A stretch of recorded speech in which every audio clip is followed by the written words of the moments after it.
Selamat siang teman sahabat Pelipa BN78. Di tanggal 12 Mei 2022 saya berada di kantor perwakilan bus ALS dengan terparkirnya bus ALS 365 ya, dengan cincunya Bang Leo. Nah itu Bang Leonya lagi nyantai sendirian. Siang Bang Leo. Apa kabar? Ya Pak, ya. Kapan tiba di Palembang? Semalam. Semalam? Iya. Ini berangkat hari ini kata Pak Ketua tadi. Berangkat. Ramai? Ada tanda-tanda? Alhamdulillah masih kesisa Pak. Iya. Jadi kemarin itu Bang Leo posisinya ke Surabaya ya, tapi nggak sampai ke Surabaya. Belum rezeki ya Bang. Sama siapa nih Bang Leo? Cincu? Sama Lele? Enggak ikut Lele. Oh Lele lagi istirahat. Lagi istirahat dia mungkin. Iya. Sama siapa jadi abang? Sama Pak Adi. Oh Pak Adi ya. Iya.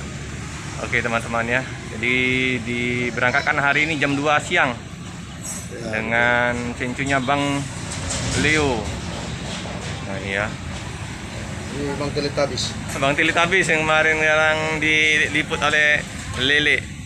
Nah lagi di cek dulu. Wah itu udah bersih, itu udah mengkilat, udah dibersihin. 365. Sudah saya info tadi Pak Ketua, Pak Romo. Ada 365. Bapak Bagas lagi kerja dinas. Lagi udah nanti paling jam 2 siang. Itu ya paketnya dari Bang Leo ya teman-teman ya. Semoga nanti banyak paket, banyak penumpang. Amin. Teman-temannya paket untuk Bang Leo ya.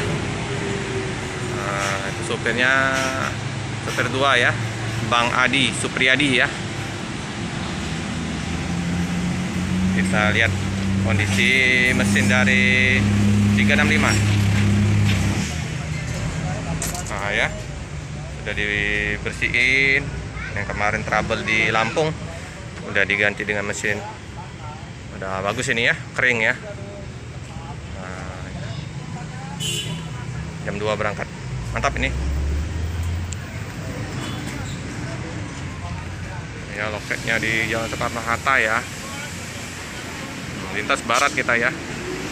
Ya. Laskar Wong Kito nih.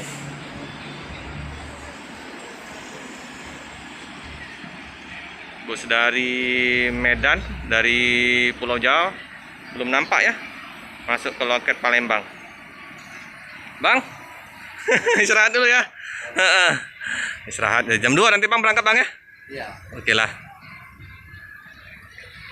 Nah inilah ya penampakan dari ALS 365 ya, yang memang perpal di Palembang. ini bus 365 140 yang ada 2 lagi tuh. Nah itu ada bus Adi Prima ya, Bang Hari ya, udah berangkat. Suasana rumah makan Tri Arga Baru masih sepi. Ini lintas timur Jalan Soekarno-Hatta udah padat sampai simpang Tanjung Sapi Api. Nah ya mobil lintas. Iya 365. Single glass keren. Tapi kalau nggak ada halangan, kalau bisa kita liput nanti jam 2 keberangkatan ya teman-teman ya. Oke cukup sekian dulu video dari saya. Jangan lupa like, comment, subscribe, share sebanyak-banyaknya, tekan lonceng biar update video selanjutnya. Terima kasih.